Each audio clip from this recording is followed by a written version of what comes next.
വിഷ്ണു ജെൻസനെ കാണാൻ ആരെ പോലെ ഇരിക്കുന്നത്? ഞാൻ ഉദ്ദേശിച്ചു കഴിഞ്ഞാൽ നമ്മൾ ഇംഗ്ലീഷ് മീഡിയം സ്കൂളിൽ യൂത്ത് ഫെസ്റ്റിവലിൽ ഗസ്റ്റ് ആയിട്ട് പോയിട്ടുണ്ടോ? അപ്പോൾ ഒരു സ്കൂൾ ബോയ് സ്കൂൾ ഗേൾ എന്നൊക്കെ പറഞ്ഞ സ്കൂൾ രണ്ടുപേര് ഇത് ആങ്കർ ചെയ്യാൻ വേണ്ടി വിളിക്കും. അവർ രണ്ടുപേര് കറക്റ്റ് പ്ലാൻ ചെയ്തു എന്നിട്ട് യെസ് അവർ school is the school of the school. Yes yes yes mister Naveen, so we are enjoying the anniversary of the school day എന്നൊക്കെ പറഞ്ഞിട്ട് ഇവർ തമ്മിൽ ഈ സാധനം ഉണ്ടല്ലോ, രണ്ടുപേരും മിക്സ് ചെയ്ത് കറക്റ്റ് നിർത്തി കറക്റ്റ് അതിനകത്ത് പറയുന്ന സ്കൂൾ ബോയ് ടീച്ചർക്ക് ഏറ്റവും ഇഷ്ടമുള്ള കുട്ടി. ചേട്ടൻ നല്ലോണം മുഖം വായിക്കുന്നുണ്ട്. ഞാൻ അങ്ങനെയൊക്കെ കാണിച്ചിട്ടുണ്ട് സ്കൂളിൽ. കാണിച്ചിട്ടുണ്ടോ? ഞാൻ സ്കൂളിൽ പഠിക്കുന്ന കാലത്ത് ഇതുപോലെ അന്ന് ഈ ചെറിയ നമുക്കൊരു കൗമാരം എത്തുമ്പോൾ ചെറിയ സൗന്ദര്യബോധം വരുമല്ലോ.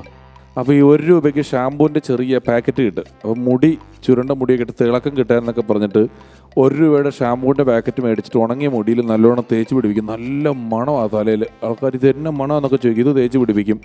എന്നിട്ട് ഇതേപോലെ ചോറുണ്ണാൻ വിട്ട സമയത്ത് കഴുകുന്ന ടാങ്ക് ഇച്ചിരി ദൂരെ അവിടെ നിന്ന് കഴുകിയിട്ട് വരുമ്പോൾ മഴ ചാറി തല പതയാൻ തുടങ്ങിയിട്ട് ഞാൻ ഇങ്ങനെ കാണിക്കും തോറും ഇത് പതയുക. കുറച്ച് കഴിഞ്ഞിട്ട് ഞാൻ തന്നെ ഒരു ബൈക്കിന്റെ കണ്ണടിച്ച് നോക്കിയപ്പോഴേ കോൺ ഐസ്ക്രീം നിറച്ച് വെച്ച പോലെ ഇരിക്കുന്നത്. എൻ്റെ മുഖം ഇങ്ങനെ കോണായിട്ട് ഇവിടെ മുഴുവൻ പതയായിട്ട് ഞാൻ ക്ലാസ്സിൽ തേക്കും തോറും ഇത് കൂടിക്കൊണ്ടിരിക്കും. അതിന് മാത്രം വെള്ളമില്ല. പിന്നെ വെള്ളം ഒഴിച്ച് കഴുകിയാലേ പോളൂ. മഴ മാറുകയും ചെയ്തു.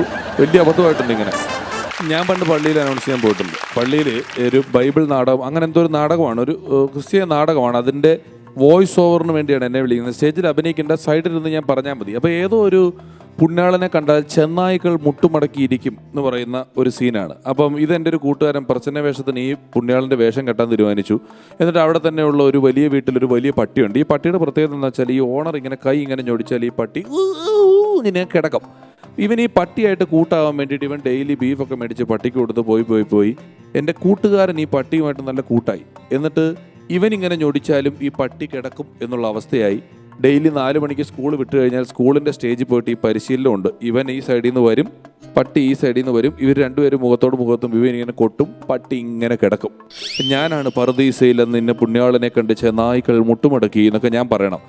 ഇതിങ്ങനെ ഇവൻ ഈ സ്റ്റേജിൽ റിഹേഴ്സൽ ചെയ്യുന്നത് നാട്ടിലൊക്കെ പാട്ടായി. അങ്ങനെ ഇവൻ്റെ ഈ ഐറ്റം ഉണ്ടെന്നുള്ളത് പള്ളിയിൽ പെരുന്നാളിന് മുമ്പ് തന്നെ എല്ലാവരും അറിഞ്ഞു. ഒപ്പം ഒരുപാട് പേര് പ്രസന്ന വേഷത്തിന് പേര് കൊടുത്തവർ പിന്മാറി. കാരണം വേഷം കെട്ടിയിട്ട് ഒരു പ്രയോജനവുമില്ല. ഫസ്റ്റ് പ്രൈസ് ഇവൻ കൊണ്ടുപോകും. ഇവൻ പുണ്യാളനായിട്ട് വരുന്നു, നായ വരുന്നു, നായ മുട്ടുമടക്കുന്നു, കൈയടി വീഴുന്നു, ഇവന് ഫസ്റ്റ് കിട്ടുന്നു. സെക്കൻഡിനും തേർഡിനും വേണ്ടി മാത്രമേ ഇനി മത്സരമുള്ളൂ. ഫസ്റ്റ് ഇവന് കിട്ടുമെന്ന് ഉറപ്പായി. അങ്ങനെ അന്നേ ദിവസം പള്ളിയിൽ ആൾക്കാരിയ്ക്കുന്നു. ട്രെയിൻഡ് ആയിട്ടുള്ള പട്ടി സ്റ്റേജിൻ്റെ ആ സൈഡിൽ നിൽക്കുന്നു. ഞാൻ അനൗൺസ് ചെയ്യാൻ നിൽക്കുന്നു. എല്ലാം റെഡിയായി. ചെസ്റ്റ് നമ്പർ വിളിച്ചപ്പോഴാണ് ഇവൻ ഇത്രയുള്ളൊരു വെപ്പ് താടിയും ഒരു വിഗും കയ്യിൽ ഇങ്ങനെ വളഞ്ഞ ഒരു വടിയും ചാക്ക് തയ്ച്ച പോലൊരു ഡ്രസ്സ് ഇട്ടുകൊണ്ട് ഇവൻ ഈ സൈഡിൽ നിന്നും വന്നു, പട്ടി ഈ സൈഡിൽ നിന്നും വന്നു. പട്ടിക്ക് ഇവനെ കണ്ടിട്ട് മനസ്സിലായില്ല. ഇവൻ ഇത്രയും ട്രെയിൻഡ് ആയതൊക്കെ പറഞ്ഞു. പട്ടി ഞാൻ പറുദീസയിലെന്ന് പുണ്യാളനെ കണ്ടെന്ന് പറഞ്ഞ് ഞാൻ നോക്കുമ്പോൾ പട്ടി ഇവനെ നോക്കിയിട്ട്